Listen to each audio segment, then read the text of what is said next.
नमस्कार दोस्तों, मैं हूं नवीन पाटीदार और आप देख रहे हैं वॉइस ऑफ एमपी। संघ परिवार की नर्सरी नीमच इन दिनों प्रदेश से लेकर दिल्ली तक सुर्खियों में है, क्योंकि ठेकेदार अक्षय गोयल का मामला इतनी तेजी से प्रदेश में फैला कि गृह मंत्रालय से लेकर सीएम को तक इस मामले पर संज्ञान लेना पड़ा और एक जांच जो है बिठाने को लेकर स्थानीय नेता और यहाँ के जावद विधायक और प्रदेश के मंत्री ओम प्रकाश सकलेचा ने इस मामले पर संज्ञान लिया और 5 पुलिसकर्मी और 2 टीआई को सस्पेंड करना पड़ा।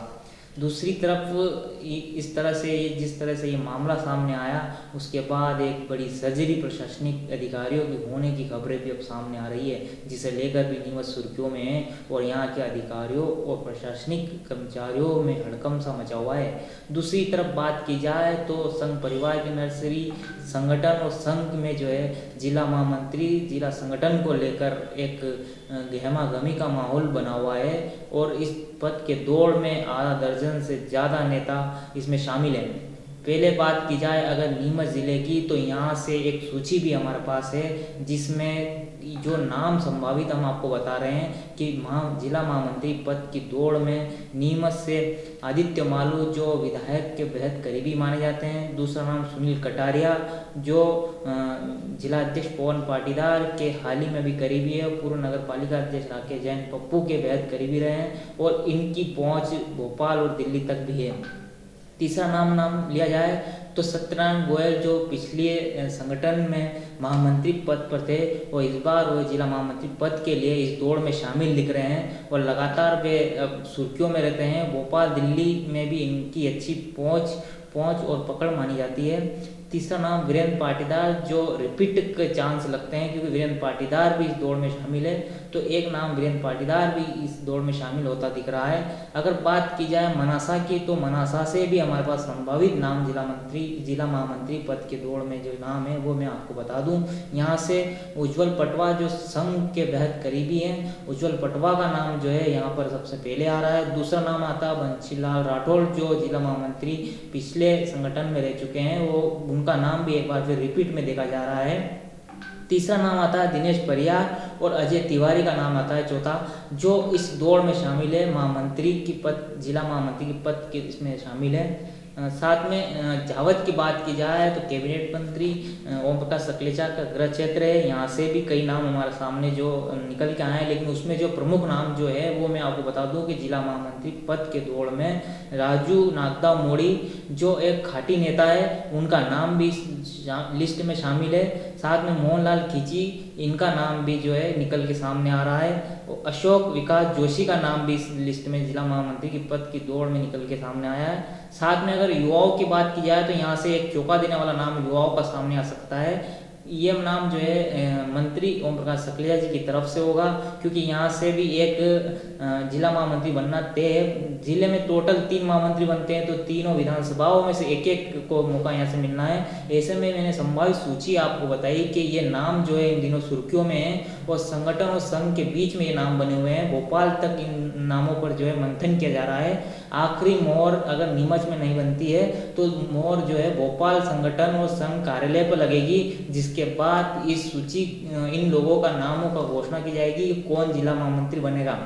साथ ही मैं एक बात और आपको विशेष बता दूं, अगर युवाओं को अगर मौका मिलता है तो चौंका देने वाले नाम हमें यहाँ से देखने को मिल सकते हैं और चौंका देने वाले चेहरे भी यहाँ पे हमें संघ के जिला महामंत्री पद संगठन के जिला महामंत्री पद पर हमें देखने को मिल सकते हैं, जिसमें संभावित 2-3 नाम जो अभी तक सुर्खियों में है और जो चर्चाओं में बने हुए हैं। उसमें पहला ललित ग्वाला का नाम आता है, जो एक बेहद वीडी शर्मा जो प्रदेश अध्यक्ष है उनके बेहद करीबी हैं, उनका जिला महामंत्री पद के लिए भी नाम आता है क्योंकि वे युवा हैं। दूसरा नाम आता है भूपेंद्र भीमावत जो युवा मोर्चा के जिला अध्यक्ष हैं, वे अब जो है मुख्य पार्टी की तरफ रुख कर चुके हैं और उनका भी अच्छी पकड़ भोपाल दिल्ली और उसमें मानी जाती है नेताओं में। इनका नाम भी युवाओं के जिला महामंत्री पद के लिए चल रहा है। तीसरा नाम जो है चौंका देने वाला हो सकता है, क्योंकि यहाँ से जो है नीमच जिले से एक युवा नेता जो है विधायक दिलीप सिंह परिहार की तरफ से भी यहाँ जिला मंत्री पद पर देखने को मिल सकता है। ऐसे में कुल मैंने जो आपको बताया कि जिला महामंत्री पद को लेकर भारतीय जनता पार्टी के स्थानीय संगठन नीमच में घमासान मचा हुआ है। इन नामों को लेकर जिला मंत्री पद के जो दावेदार है उनका नाम दिल्ली भोपाल की राजनीतिक गलियारों में भी है।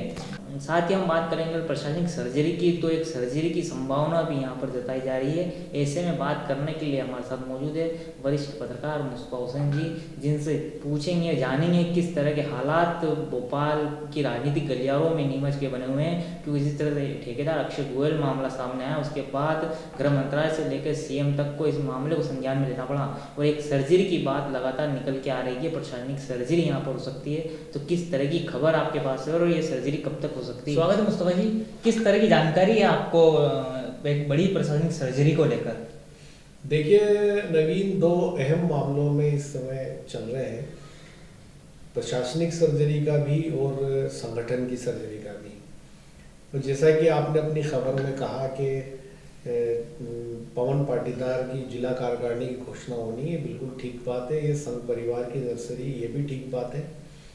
लेकिन सबसे इम्पॉर्टेंट बात मैं आपको बता दूं कि मध्य प्रदेश के अंदर जिस दिन वीडी शर्मा ने प्रदेश अध्यक्ष का पदभार ग्रहण किया था, उस दिन हमने एक बात कही थी कि एमपी में अब वीडी युग की शुरुआत हो रही है और धीरे धीरे मध्य प्रदेश में बीजेपी उसी वीडी युग की तरफ बढ़ रही है, क्योंकि वीडी शर्मा की ताजपोशी दिल्ली से हुई है और वे अमित शाह के विश्वस्त माने जाते हैं और एक अच्छे और बेहतर संगठक है और उनकी जड़ें मध्य प्रदेश में नीचे तक मानी जाती है और 50 साल की उनकी उम्र है।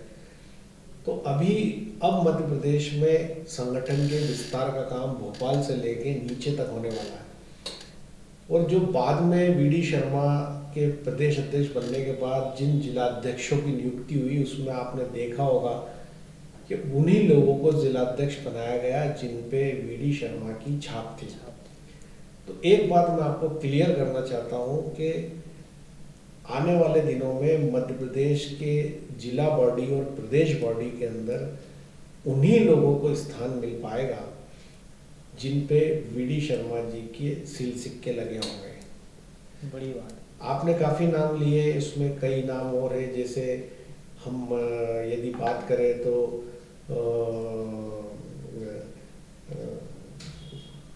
वो क्या नाम है उसका, कोठारी, आयुष कोठारी। जैसे आयुष कोठारी है, ऐसे काफ़ी कार्यकर्ता है जो सीधे वीडी शर्मा से जुड़े रहे हैं, उनके साथ एबीवीपी में काम किया है।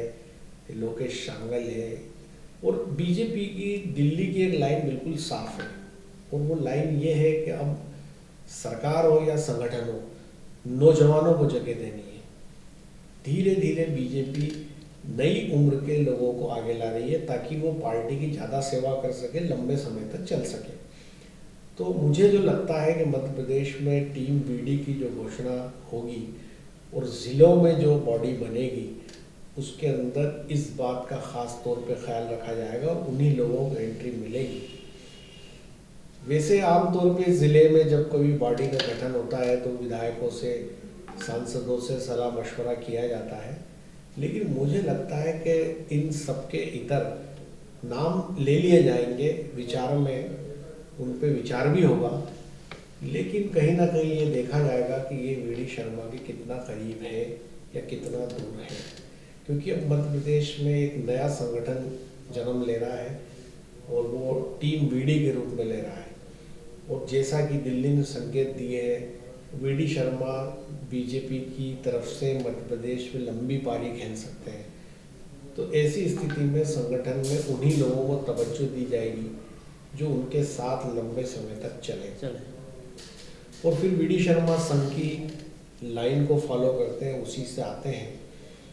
और आपको जैसा पता है कि संघ की मर्जी के बगैर पत्ता भी नहीं हिलता है, तो जिला बॉडी हो या प्रदेश का विस्तार हो, उसके बगैर पत्ता नहीं हिलेगा। और दूसरी खास बात है कि मध्य प्रदेश में बीजेपी की बहुमत वाली सरकार अभी आई है, उसके बाद दीपावली थी और सरकार के जो विधायक है, मंत्री है, वो लंबे समय से इंतज़ार में बैठे थे, क्योंकि 10 मार्च को शिवराज सिंह चौहान ने शपथ ली थी। तब से अभी तक कोई ट्रांसफ़र पोस्टिंग नहीं हुए थे, क्योंकि कोरोना काल भी चल रहा था, सरकार बहुमत में भी नहीं थी। लेकिन अब बहुमत वाली सरकार है, तो जो लंबे समय से जिन अधिकारियों को चिन्हित किया गया है, जिनसे विधायक और सांसदों या मंत्रियों का मन नहीं मिलता है, या लोग अपने मुआफिक कलेक्टर, एसपी, प्रमुख सचिव या दूसरे अधिकारी चाहते हैं, तो उस पर मंथन का दौर भोपाल में चल रहा है। और जो सूचना हमारे पास आ रही है कि इन ट्रांसफ़र पोस्टिंग की बड़ी सर्जरी सरकार करने वाली है, और ये सर्जरी 5 दिसंबर के आसपास हो सकती है।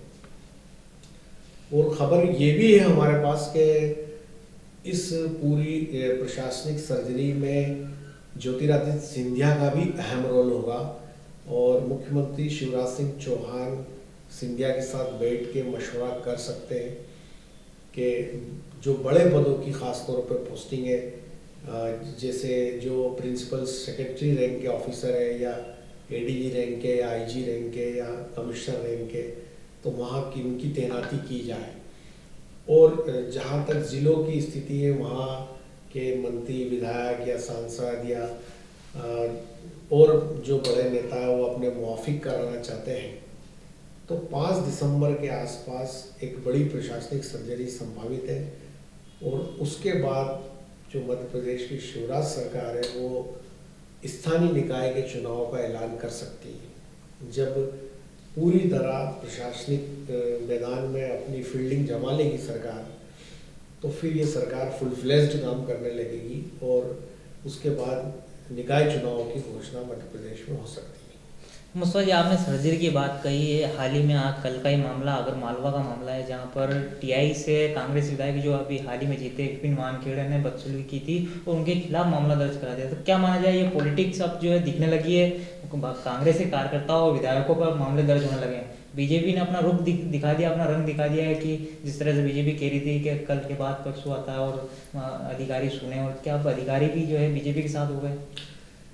नहीं, देखिए, नवीन अधिकारी किसी के नहीं होते, अधिकारी सरकार के होते हैं, जिसका राज होता है उसके होते हैं। और निश्चित तौर पे जो इस समय देश की राजनीति का ट्रैक और ट्रेंड है, उसमें जिस तरह से अधिकारी, जो लोग सत्ता में बैठे होते हैं, उनका काफ़ी झुकाव उनकी तरफ होता है। पुराना ज़माना ऐसा नहीं था जब काफ़ी सीनियर लीडर हुआ करते थे, सीताराम जाजू का ज़माना, या वीरेंद्र कुमार सकलेचा का ज़माना, या सुंदरलाल पटवा का ज़माना। पर अब हाल ही के दिनों में देश के हालात बदले हैं, पूरी राजनीति का स्वरूप बदल गया है। और जो आगर मालवा की घटना का आपने जिक्र किया है, उस घटना की जांच और सारी चीज़ें सामने आएगी, लेकिन प्रथम दृष्टया जो मामला हुआ उसमें जो वहाँ के अधिकारियों से भी हमारी बात हुई है, जो विपिन वानखेड़े की तरफ से कुछ ज़्यादा ही हो गया था, जिसके कारण ऐसे हालात बने। वैसे मध्य प्रदेश के जो सीएम है शिवराज सिंह चौहान, वो काफ़ी पोलाइट और एक सॉफ्ट छवि के माने जाते हैं। बदले की कार्रवाई वो कभी नहीं करते हैं कि इसका मकान गिरा दो, इसको उजाड़ दो, इसको निपटा दो। वो जियो और जीने दो की थीम पर चलते हैं। इतना लंबा कार्यकाल मध्य प्रदेश में शिवराज सिंह चौहान ने निकाला, लेकिन उनकी तरफ से उठापटक जैसे बड़े काम कभी नहीं किए गए। शांत स्वभाव के व्यक्ति है और खामोशी से अपना काम करते हैं।